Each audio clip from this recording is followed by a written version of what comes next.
زده بود. هیچی نبود. پا بشین دیدم بذار پچی کنی تو.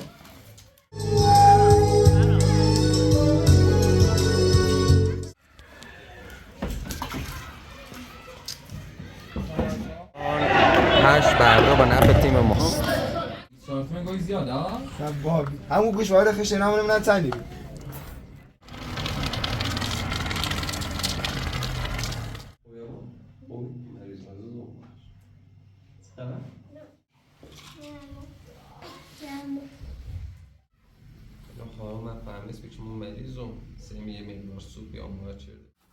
سلامی مجدد خدمت شما دوستان عزیز. امیدوارم حالتون خوب باشه.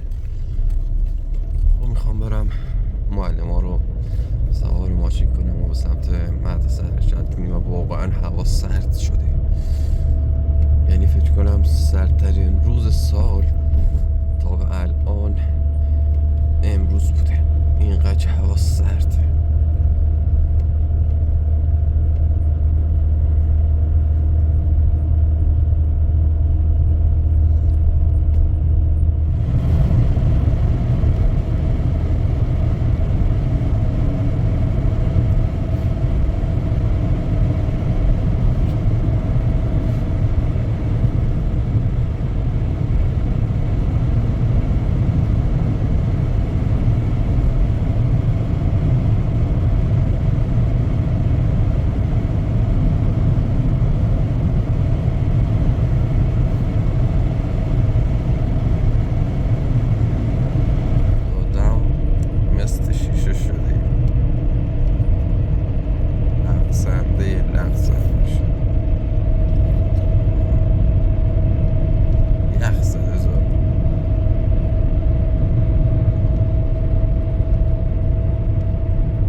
این مسیر رو یک ساعت طول کشید که اومدیم. مسیر که میشه نیم ساعت یا 20 دقیقه طول کشید.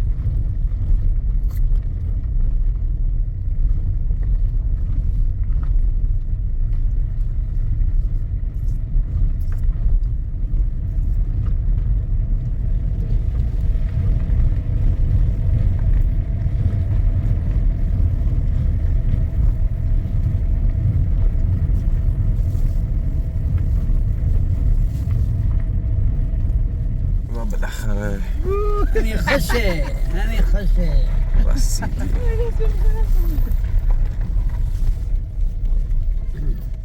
میسون داریم پایدا تمریه آماده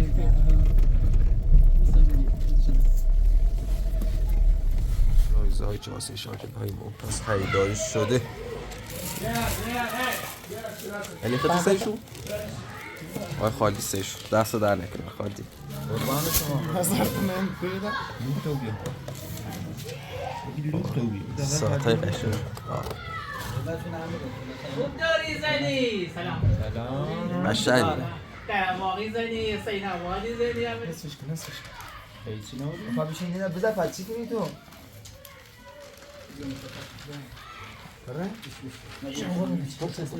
نه کمک کنی اون یکی لو تغذیه دام هر چند کلینک با هر چند کلینکی نیمش لو تغذیه اما چردم آوردم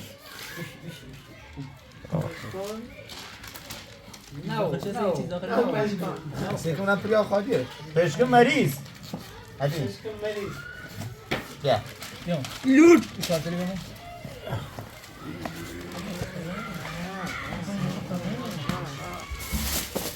چیشمه بزن اضافه زن گوشش نه هنه نیستم کدام 13 تا باید بود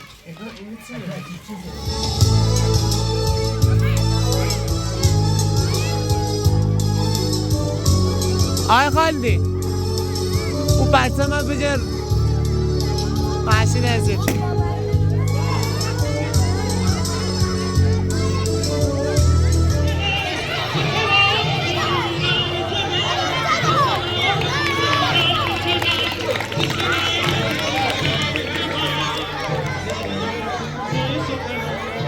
خب جوایز تیم اول سرکار خانم بزرگوار خالدی، سرکار خانم شیدا خالدی، سرکار خانم مریم خالدی،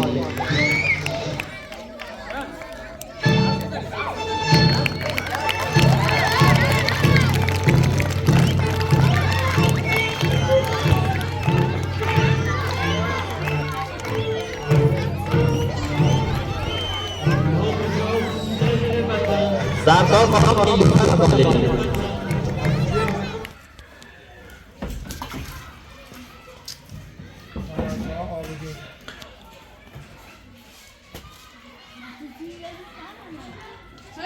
اعتراض آوردن. نزی بریم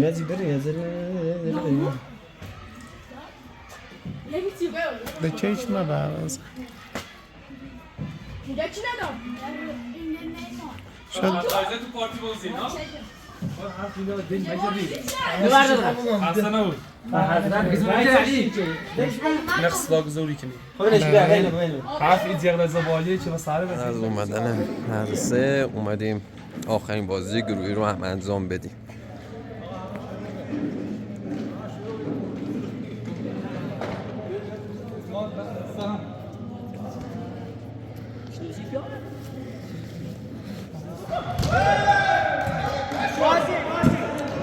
Haysi kariye.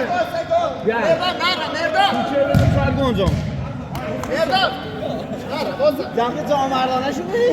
اجو گده اوی نه حسابش نکن گده اوی حسابش نکن گده اوی حسن گده اوی دوار حسابش نکن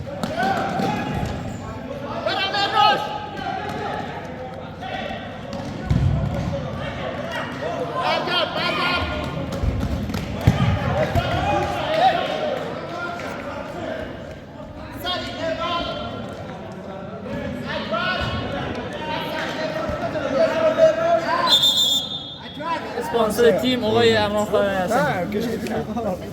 نمی ناره نوش زوند.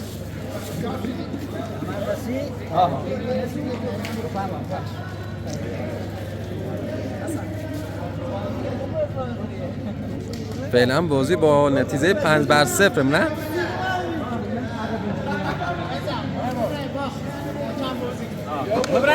علی اصغر بازی چند علی اصغر 5-0 نتیجه بازی تا الان 8-2 با نفع تیم ماست.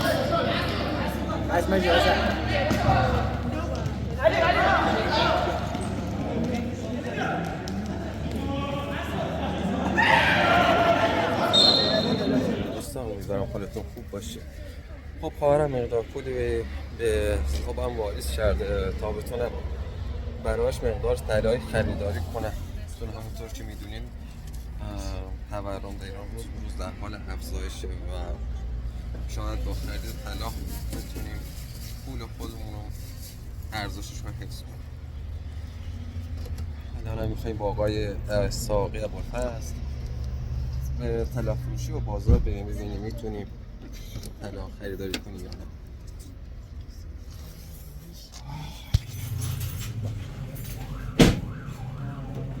الان شباب بزنی؟ ها؟ شباب بزنی؟ نه.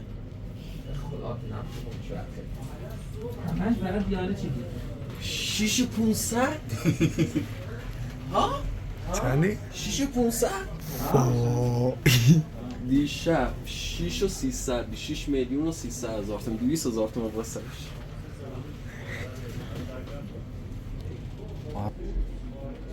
جو همه الان هم کیسونی 6-8 داره بدید ولد راحت یه جا بشوره بگو نو هم یه جا بشوره بابا نتساقه دی بویه؟ نه چندی بو الان اینو؟ اگر نیخی میدید چه خواب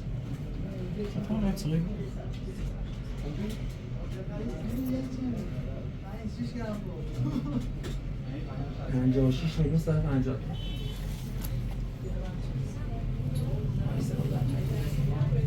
بسیار بیشتر نیخه بسه؟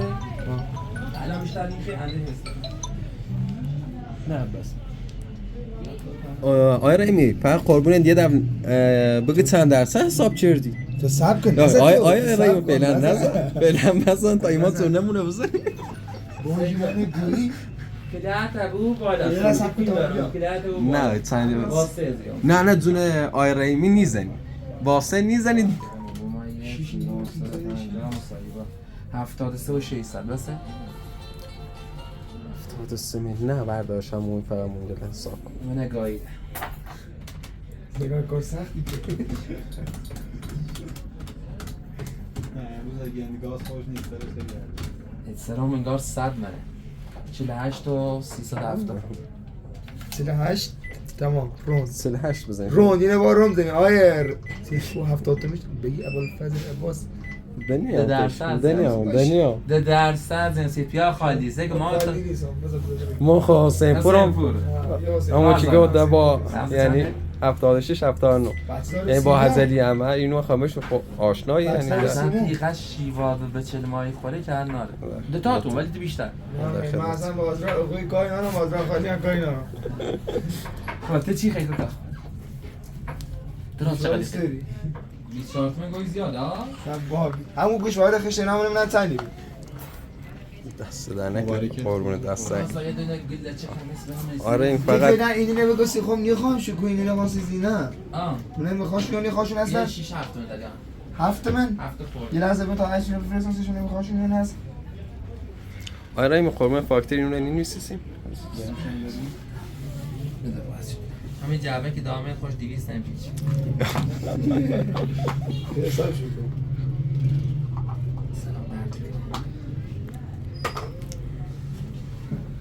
آقا دستتون در نکنه خیلی ممنون مبارک. بخش آقا مبارک سلام مشکست آقا دست در نکنه عزیزم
یه باز می بود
پنداز است.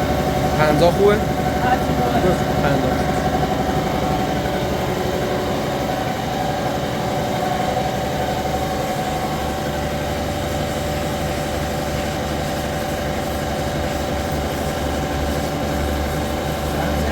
هفتاد و شش 79 79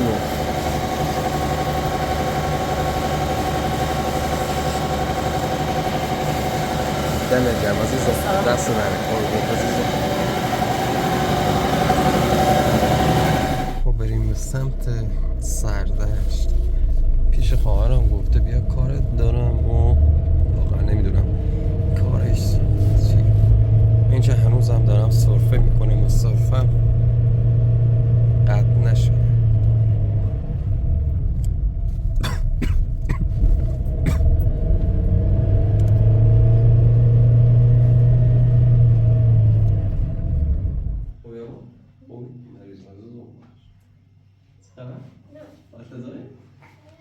چی کنی؟ وای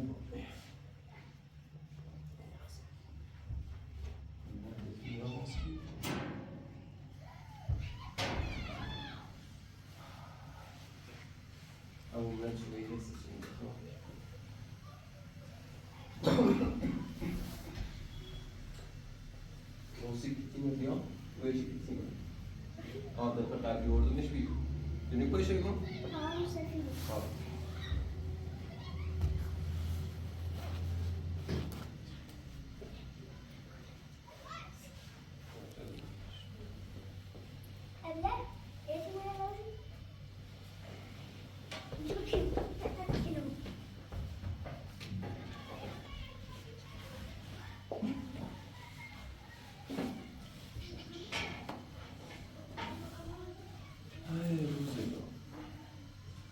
Yani şey abone. Abone ne bu bir zaman bir şöyle ziyaret çası koyuyor.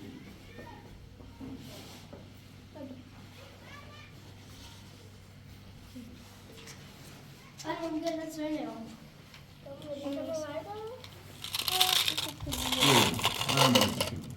Encima, esse câmera do lado e o isso anunciar aí. Pode botar pro. Será que estou?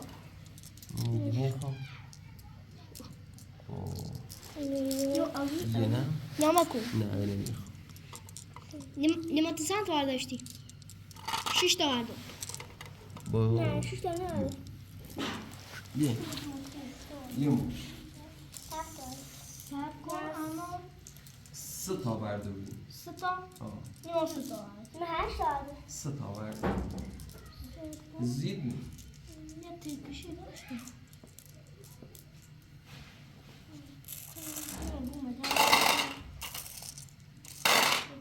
آبی نبود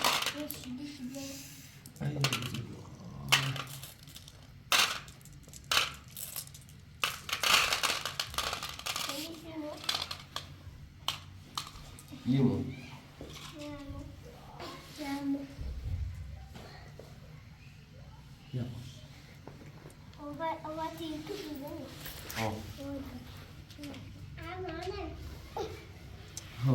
Ecco. نه زده سر الان زده میتنگی میتنگی همیش دیده نو بعد بیارش نه این من هر دوشی سیسی منش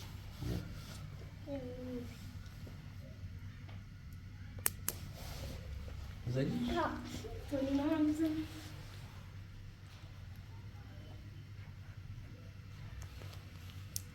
یه چی بیا همرا زنیم همون یه چی نبیا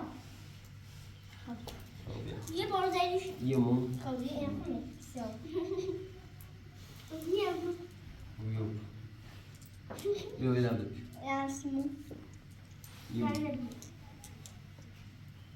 اسمو نبریش برو او ترکشو نبریش Şuna? ها Tabii. نه Limon. یه هم بود ولی سن جامعه Tamam. Ne yapalım zaten? İyi bir el içme de şu.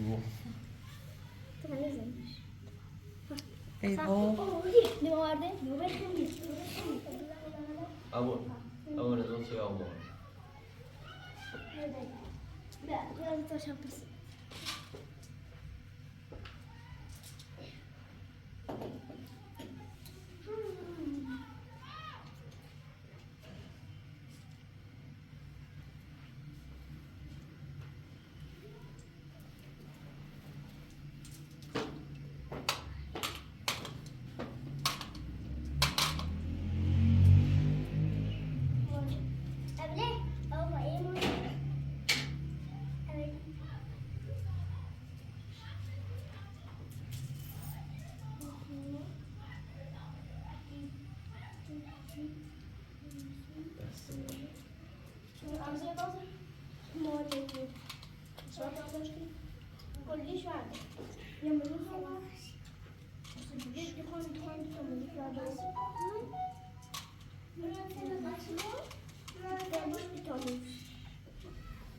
Jaha, men fehmist biçim merizo. Senin yemeğin var, su bir amma açırdı.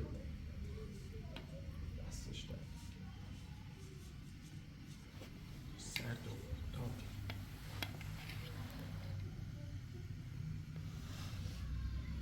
Soup ne? Soup zo? Soup zo bir şey.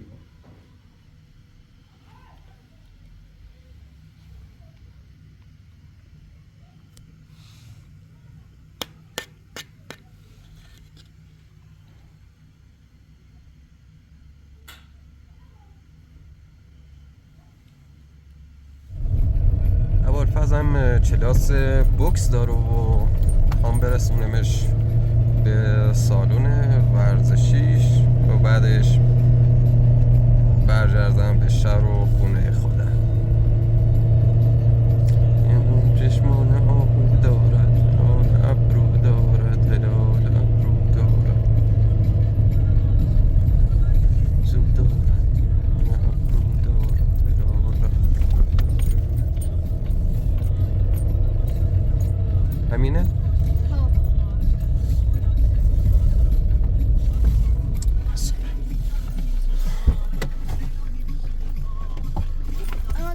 سيادة أنا كنت خلاص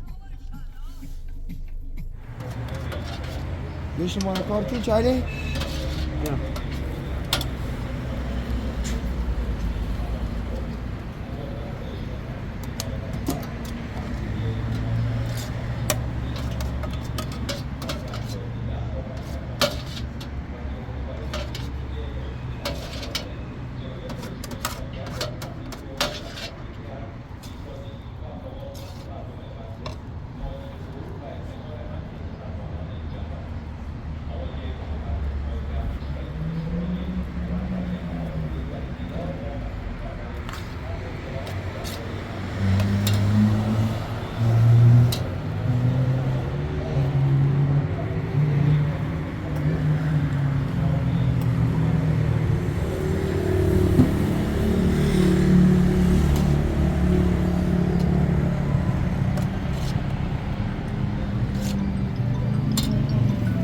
الو الان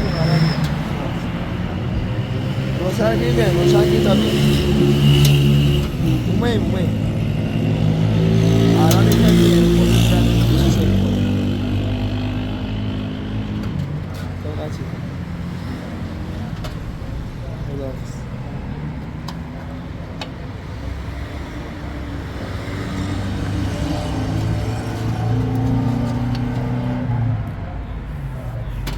کاری تو خودش شما کار کنه بس دارم بیا اونا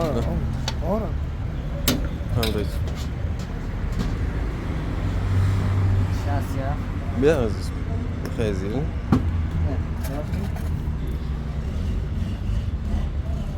تو خودی قاشق زاکران سلامی مجدد خدمت شما دوستان عزیز. امیدوارم تا این موقع اوقات خوشی رو سپری کرده باشید.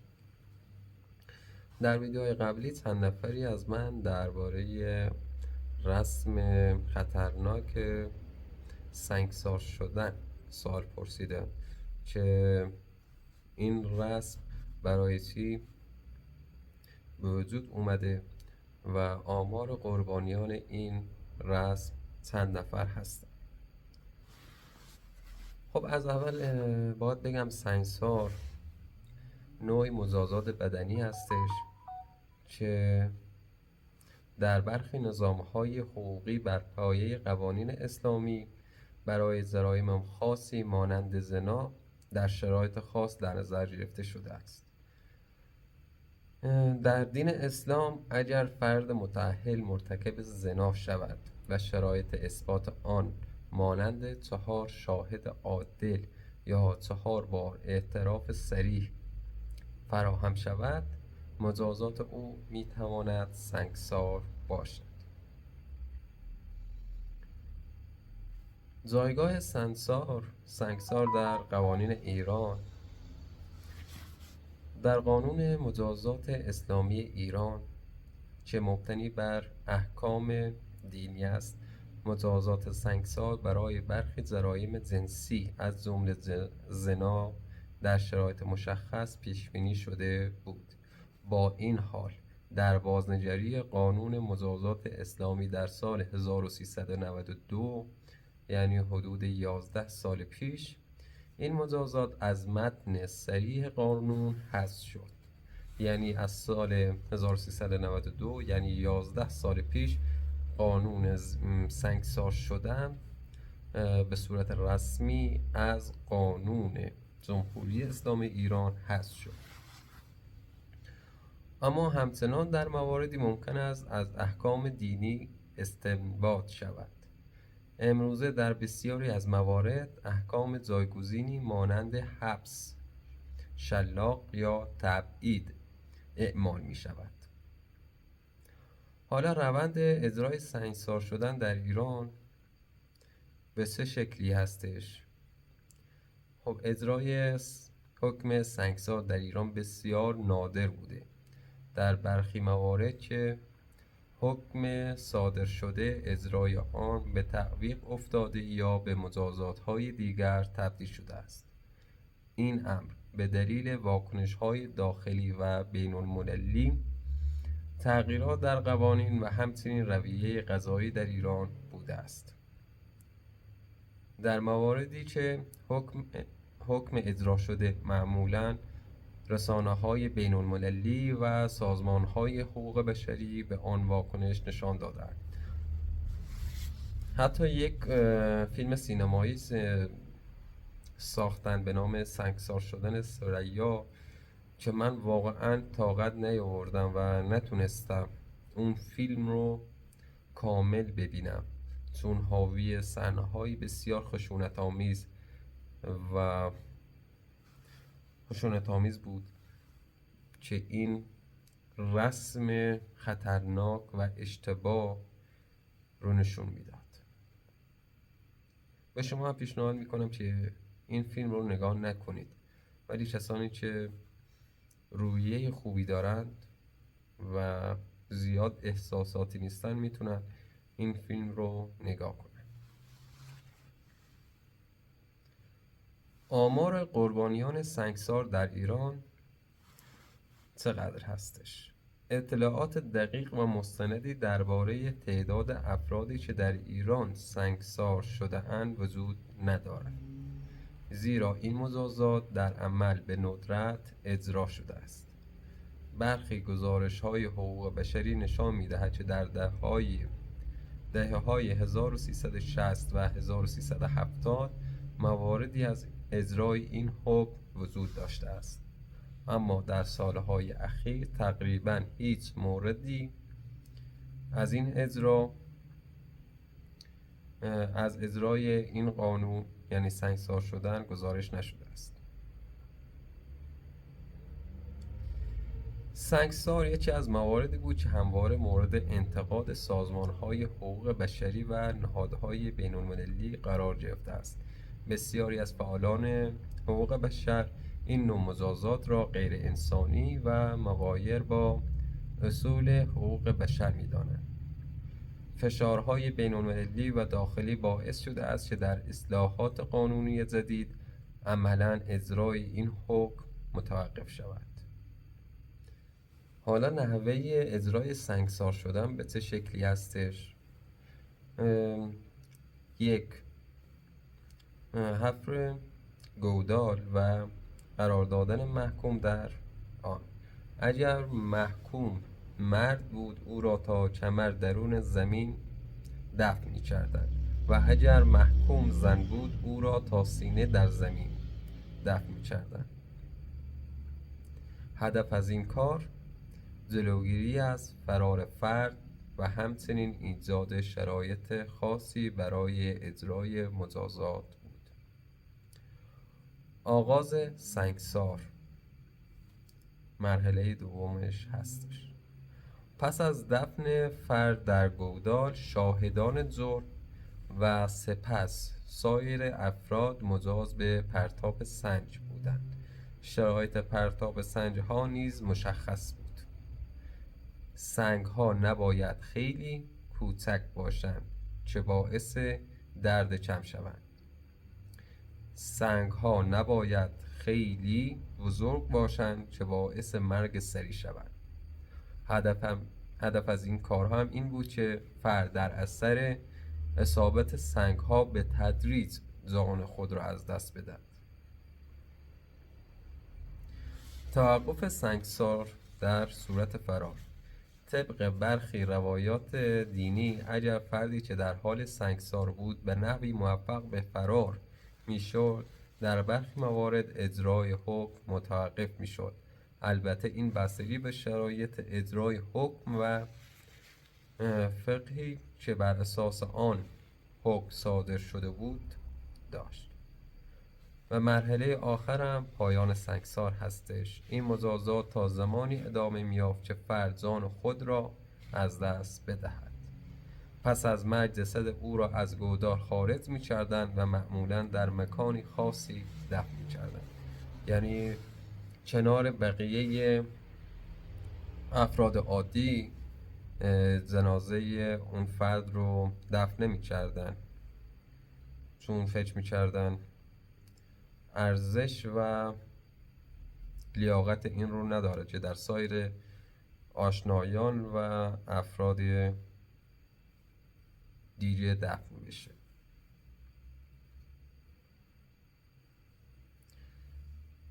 و برسیم به سوالات شما. دوست عزیزی نوشته بود چرا اغلب مردم ایران شیعه هستند و به هنگام نماز خواندن از سنگ استفاده میکنن؟ به شیعه شدن مردم ایران چندین دلیل داره که الان واسهتون میگم، فقط این یادداشت های من آماده بشن.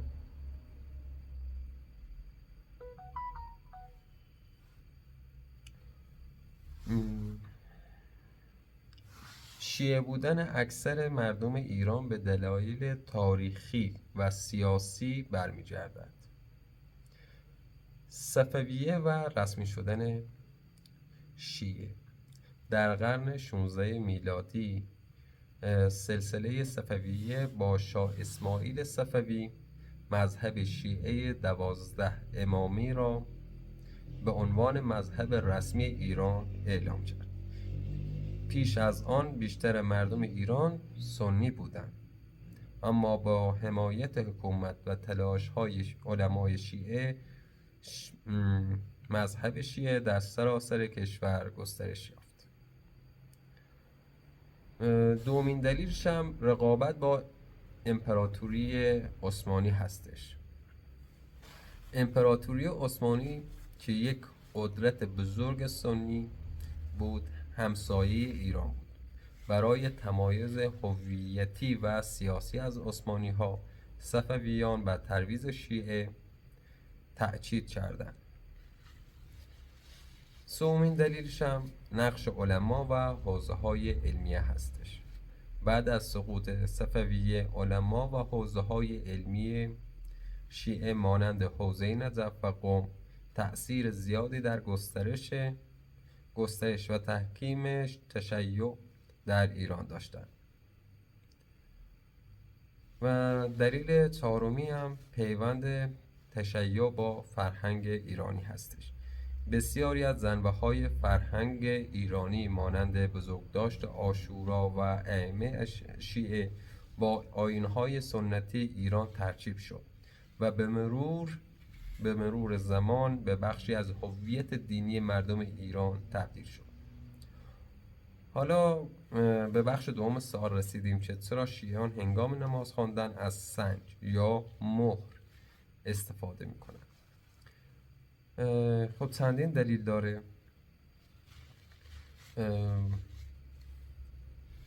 شیعیان هنگام سجده بر روی چیزی سجده میکنن که از جنس خاک یا زمین باشد.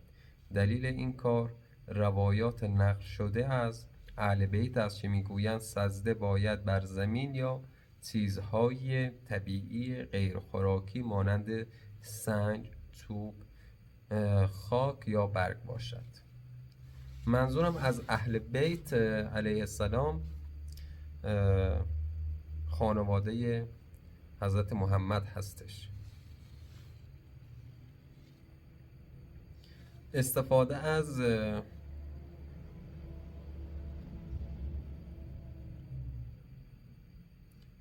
حالا مهمترین دلیل، چندین دلیل آورده ولی مهمترین دلیل واسه شما عزیزان بگم، در مذهب شیعه سجده بر چیزهایی که خوراکی یا پوشیدنی هستند مانند فرش، لباس یا پلاستیک صحیح نیست. به همین دلیل شیعیان از یک مهر جلی استفاده می کنند تا مطمئن شوند که سجدهشان صحیح است و بر این باورند که باید هنگام سجده کردن مطمئن باشیم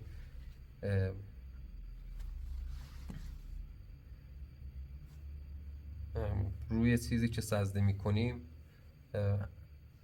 تمیز و فاقد نجاست باشه. به خاطر همین اکثرا از مهر گلی استفاده می کنن و اگر مهر گلی یا خاکی وجود نداشت از سنگ، برگ یا چوب استفاده می کنن.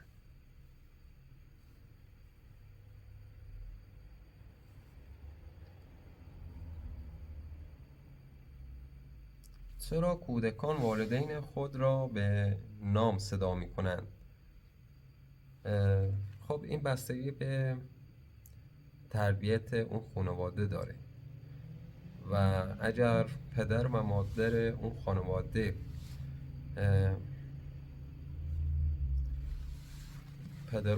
پدر یا مادر خودشون رو با نام صدا میکردن، خب مسلماً بچهای خودشون هم از اونها یاد میگرفتن و خودشون رو با نام صدا میزدن و این بستگی به تربیت خانواده داره.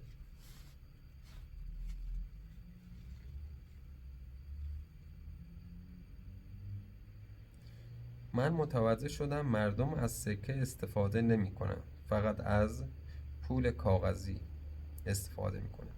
بله، حالا در گذشته زمانی که نرخ تورم در ایران کم بود از سکه های فلزی استفاده می کردن که باهاش می تونستیم حتی خرید فروش کنیم ولی در حال حاضر هم هزینه ساخت سکه بالاست و همین که گم میشن راحتی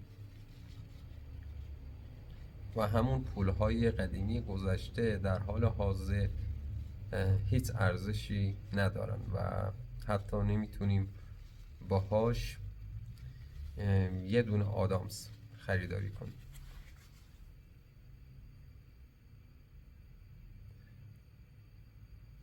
در مورد وضعیت متأهل یا مجرد بودن معلمان که در مدرسه‌ای که من تدریس میکنم سوال کردیم. خب همه معلمان ازدواج کردن یا نامزد دارن. مثلا ابوالفضل به تازگی نامزد کرده و علی اصغر دارای یک پسر بچه بسیار شیرین و بانمک هست. ابوطالب 2 فرزند داره که یکیش به تازگی متولد شده. آقای خالدی اکبر خالدی هم چندین ساله که متأهل هست و چندین بچه داره که من تعداد اونها رو واقعا نمیدونم. و تنها شخصی که بین ما همکاران مجرد هستش من و حسن خالدی هستیم.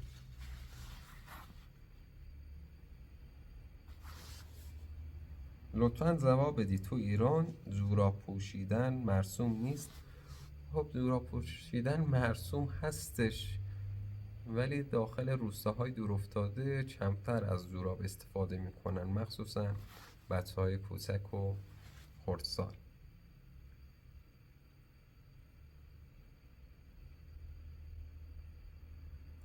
آقای عمران چرا تو محل شما زنها چوپانی میکنن پس مردها چه کار میکنن؟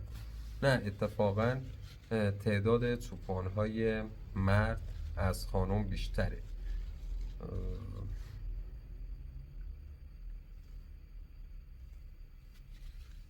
ولی خب من حتی قصد داشتم یک روز جهت ضبط ویدیو با یکی از چوپانهای زحمتکش همسفر بشم و یک روزمو با چوپون بگذرونم تا از سختی ها و لذت های شغلش فیلم برداری کنم، ولی متاسفانه فعلا فرصتش پیش نیومد. آیا کوید 19 دارید؟ نه، فکر کنم یک سرماخوردگی جزئی بود. خدا رو شکر الان بهترم و سرفم خیلی خیلی کمتر شده و الان که اسم کوید 19 آوردین حس میکنم میخوام عطسه کنم و سرفه کنم.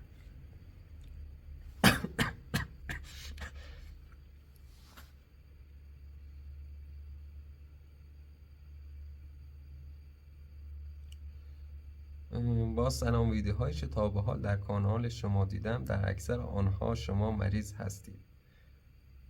آیا سیستم ایمنی ضعیفی دارید؟ دوستان شاید باور نکنید ولی من سالهای گذشته شاید سالی 1 بار یا نهایتا 2 بار مریض می شدم و به بیمارستان می رفتم، ولی خب به خاطر مشکلات ذهنی و روحی که واسم پیش اومده بود سیستم ایمنیم دچار ضعف شد و به خاطر همین بیشتر موقع ها مریض میشم.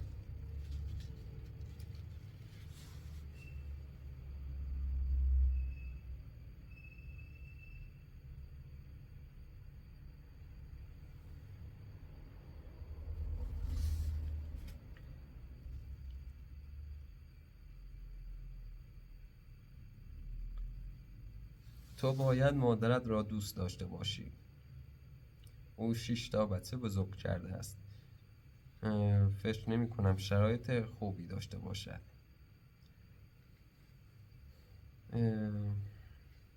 دوستان من واقعا خانواده خودم رو دوست دارم. پدرم، مادرم، برادرام، خواهرام، همشون رو واقعا دوست دارم و دلم نمیخواد کوچکترین آسیبی رو ببینن و همیشه آرزوی موفقیت و شادیشون رو داشتم و حتی متوجه میشم موقعی که خواب هستم اسم اونا رو صدا میزنم که واسه من خیلی زحمت کشیدن، منو بزرگ کردن، منو راهی دانشگاه کردن، ولی خب متاسفانه یک کاری با هم کردن که همه این زحماتی که واسه من کشیدن بیفایده بود. ولی خب نمیتونم دربارش حرف بزنم و معذرت میخوام. میدونم حق دارین چی بدونید، ولی از اونجایی که آبروی چندین نفر در خطر هستش نمیتونم. امیدوارم که منو درک کنید. نوشته اون سیخ‌های کبابی خوشمزه هستن با یک شراب قرمز خوب ایدئال. یه روز دعوتم میکنی؟ بله حتما دعوتت میکنم، ولی خب خوردن شراب داخل دین اسلام حرامه و ما اجازه خوردن شراب و مشروبات الکلی رو نداریم.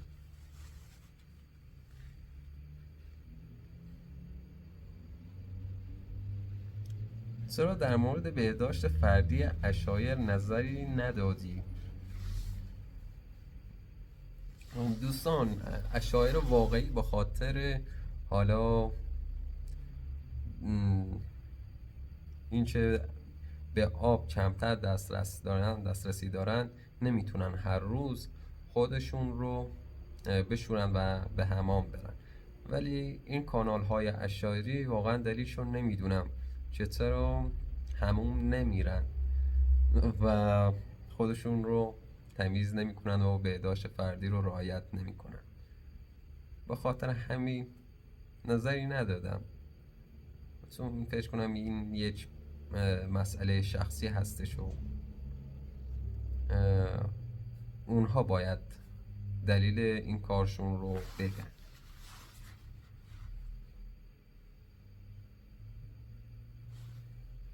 دوست عزیزی نوشته چرا پیرزن‌ها شما نیمی از موهای خود را میپوشانند و چرا دختران و زنان جوان نماز نمیخوانند و روزه نمیگیرند؟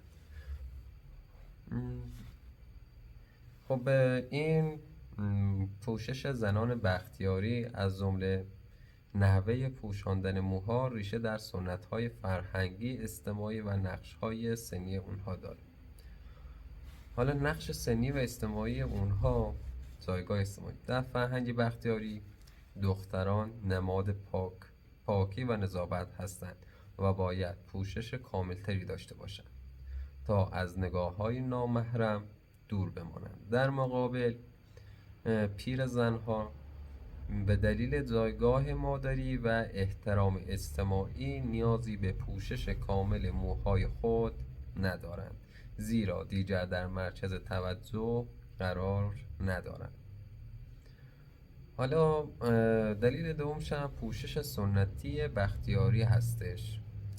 زنان بختیاری معمولاً از لچک، یک نوع کلاه کوچک هستش که اکثراً با طلا تزیین میشه، مینا، روسری نازک استفاده میکنن. دختران جوان آنها را محکم و کامل میبندند، در حالی که پیرزنان آن را به طور نیمه باز میگذارند که نشانه ای از تجربه و مقام آنها در جامعه است.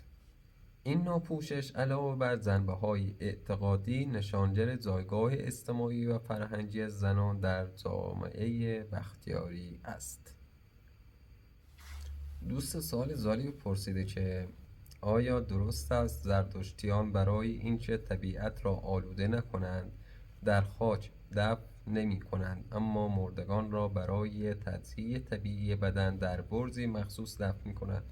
خب بله، حالا این درسته، ولی جواب این سوال واقعا مفصله و اگر اجازه بدین جواب این سوال رو در ویدیوی فردا بهتون بگم، چون حالا تایم ویدیو هم فکر کنم زیاد شده و فردا هم باید برم مدرسه و واقعا وقت نمی کنم زیرنویس ویدیو رو کامل کنم. امیدوارم هر کجای جهان هستید یک زندگی شاد، موفق، پیروز و پربرکتی داشته باشید. دوستتون دارم و خدا نگهدار.